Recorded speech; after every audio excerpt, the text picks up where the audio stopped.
Hi, so a lot of people are asking me right now, hey Nick, what the heck is going on in the local real estate market? I'm hearing one thing, I'm seeing another, different news article is saying something else, my friend is saying something else who's in the industry.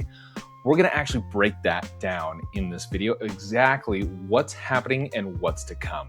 My name is Nick Aarons with the North Denver Report and your Anthem Homes. I'm a local Broomfield real estate broker and local Broomfield expert.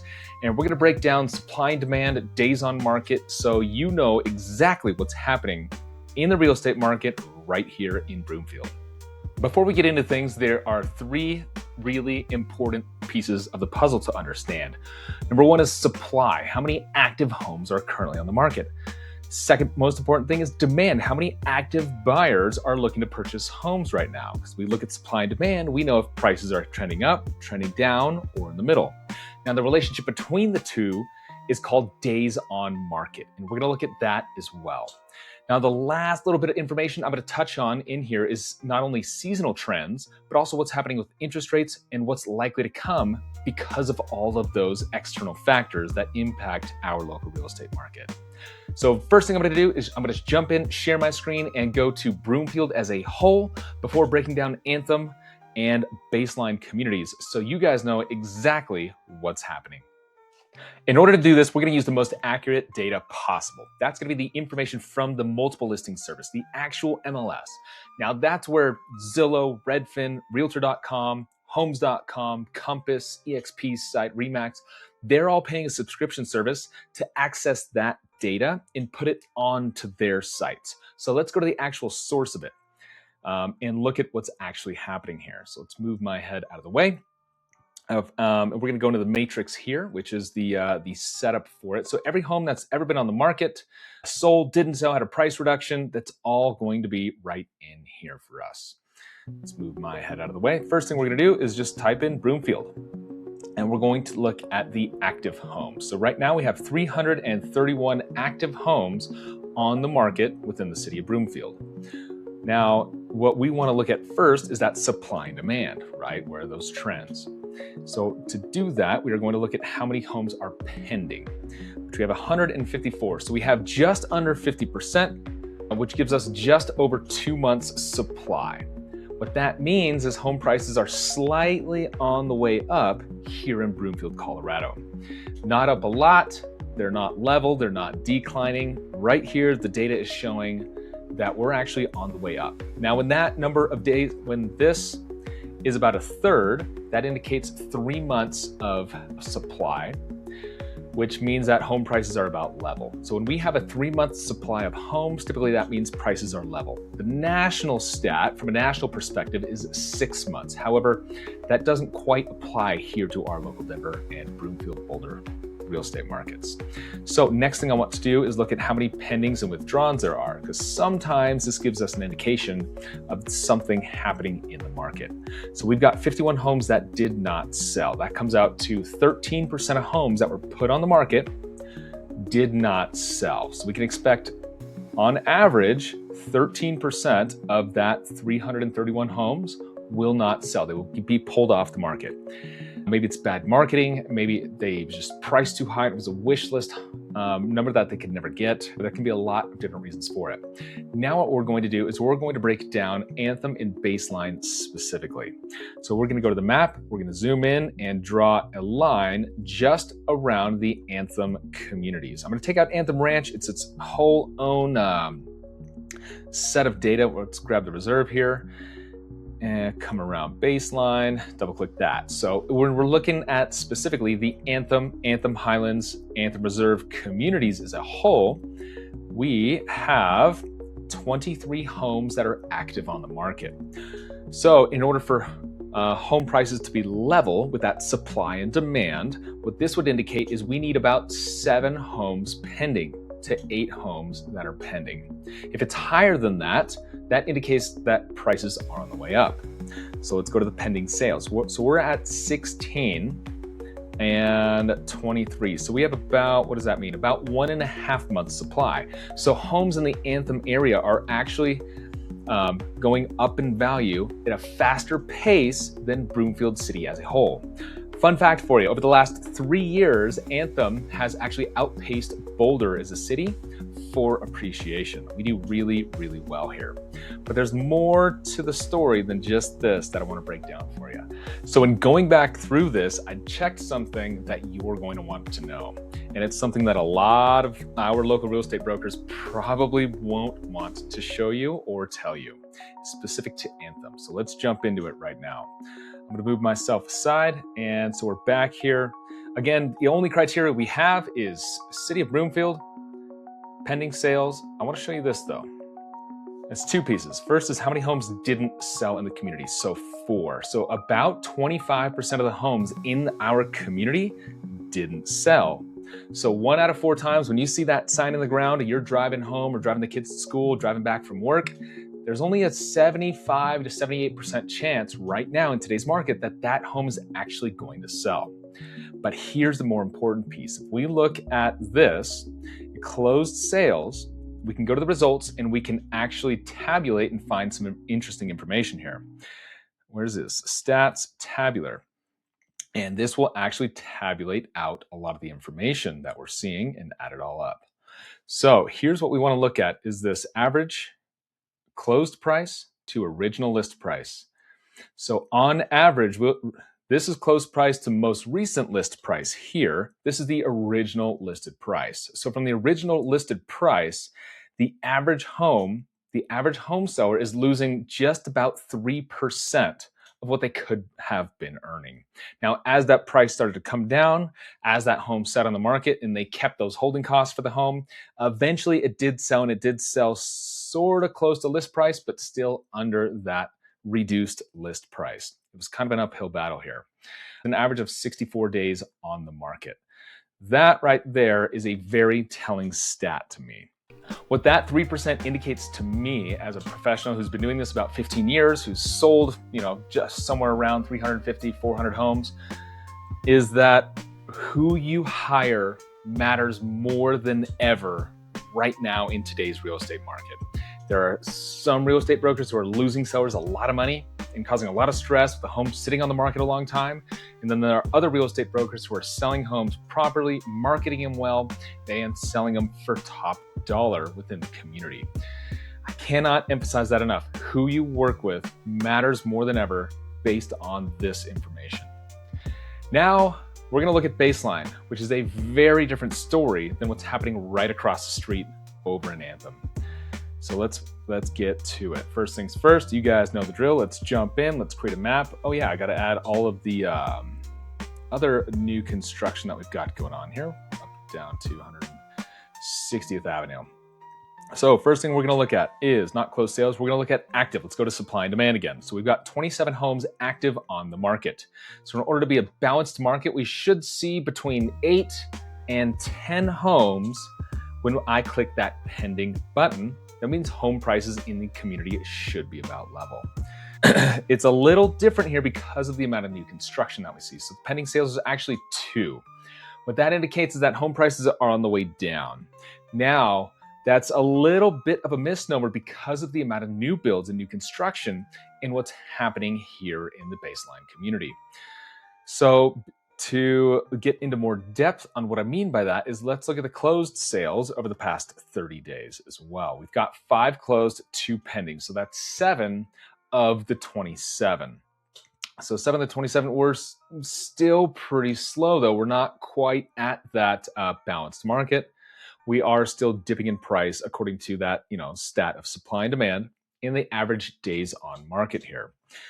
So if we just go to here, we can go to results and let's take a look at what's happening in more depth.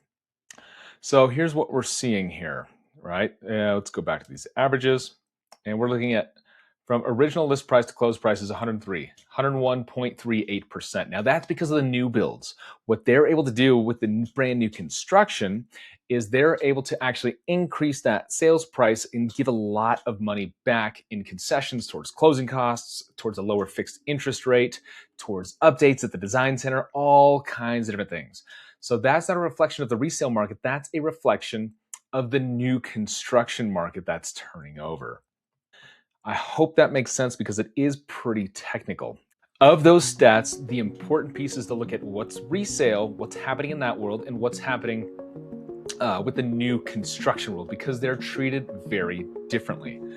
And here's what I mean by that. With the new construction, they're able to actually control the inventory a lot more. So when they see a slowdown in the housing market, what they'll do is they'll slow down construction because they don't want to flood the market with a ton of homes. Let's roll the tape forward. If that were to happen, they'd compete against themselves. They'd have too much inventory, way too much supply for not enough demand. Their home prices, their profits would drop per home. So they'll slow down the amount of homes that they'll push onto the market. Now in the resale world, it's very different. A lot of times people have to move. Job relocation, wanting to get closer to family, trading up, trading down, moving out of state, whatever those things are, it's a very, very different world.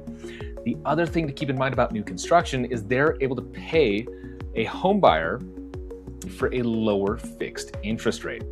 What I mean by that is if they're able to offer a 1% lower interest rate than the resale market, they can actually charge a 10% higher price for the exact same product. What that means in practical terms, to make it simple for you, is a $700,000 home in the resale world can sell for $770,000 brand new, and the buyer's payments are exactly the same. So they're looking at a $700,000 home here and a $770,000 home here, and their payments are about exactly the same. The new construction is able to do that because they own typically the company that's giving out the mortgage, and they're taking a loss on the mortgage side to be able to do that. In the resale world, I don't really know any mortgage brokers who are willing to do that. However, there are some exceptions. I have some connections through through one of the largest banks in the country who's able to actually do exactly what they're doing for resale. So if you guys want more information on that, go to my page, send me a message, have it help send that over to you to be able to help compete against what's happening here. Those are impacting these over here. Let me jump back into it and share my screen a little bit more to show you what I mean by that. So when we're going into here, we're looking at this and we're going, okay, let's look at the results. And what we're going to do is look strictly what is pending and what has closed over the last 30 days. So of these, and we can just go through them very, very quickly. We've got 2 pendings, right? This one's brand new. This one's active, this one's brand new. This one is resale. So we've got 1 pending that's resale, 1 pending that's brand new. If we go and we look at, pending and that's closed. So if we look at the last 90 days of closed sales in baseline, we're pretty split. But if we look at the price differences, price per square foot on this side will be lower than it is on this side because of those builder incentives. If you guys have more questions on that, let me know. There's a lot more to it, especially if you're planning to put your home on the market or see what's coming up. It's a lot, but it can be very simple.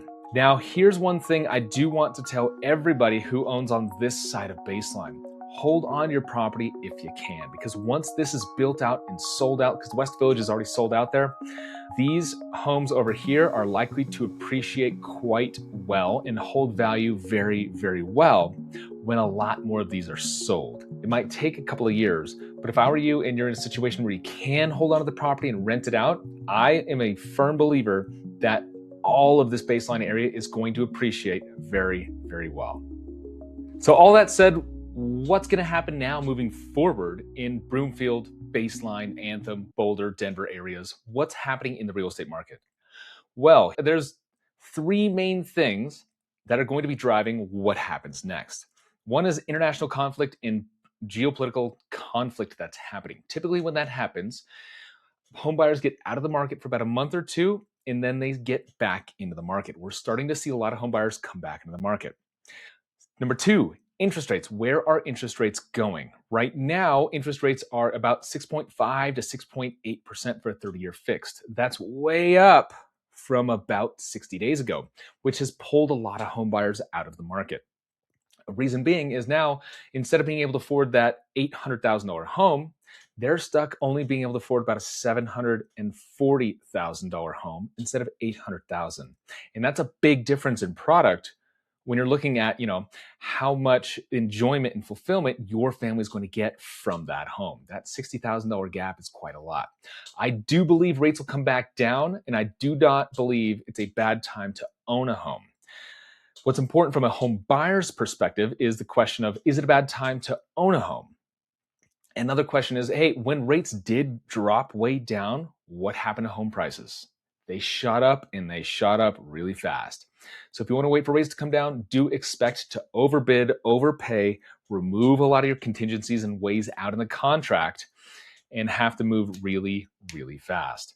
If rates don't come down very much, which I believe they'll come back down to the low sixes, maybe around 6%, I don't believe they'll go back down to the 4s and 3s, because the last times that they have, there's been global financial meltdowns. So if they do go there, well, you might not be in a position to be able to buy. So what else is coming up? What's that third piece? That third piece is regular seasonality. What we typically see is the hottest markets are typically April, May, and June. The first 2 weeks of July here in Colorado are typically very, very slow. I do not suggest any of my sellers put a home on the market those first 2 weeks of July. A lot of people are out of town. A lot of people have people from out of town visiting. And us Coloradans, we just tend to put our home search and things on pause for that 4th of July and for those couple of weeks there. The home market typically does pick back up in the second half of July and typically does well through August and September, starts to slow down in October, and around November 1st, around that first snow is where typically things just start to sit for a long time. A lot of home buyers get out of the market and wait till next year. So what's likely to happen over the next couple of months? I think we're going to see that very typical slowdown seasonally in that early July market. I think June is still going to be performing well. Like we said, we only have about 2 months of inventory in our city of Broomfield, and we have way less than that in the Anthem community. Anthem is still going to be performing well. It always has, and it always will. I am a firm believer of that. Again, it's outpaced Boulder for 3 years in a row now. If you guys have questions, if you've gotten this far, like and subscribe. It helps me a ton. And if you have questions on your home, your community, maybe you live somewhere else, or you're looking into buying here, Erie, Broomfield, wherever it is, let me know. I'm happy to help, and I'll break down all of this information and get into a lot more depth on any home, any community, and any city that you have questions on. All my information is back in the bio here. So let me know how to help, and I look forward to hearing from you soon.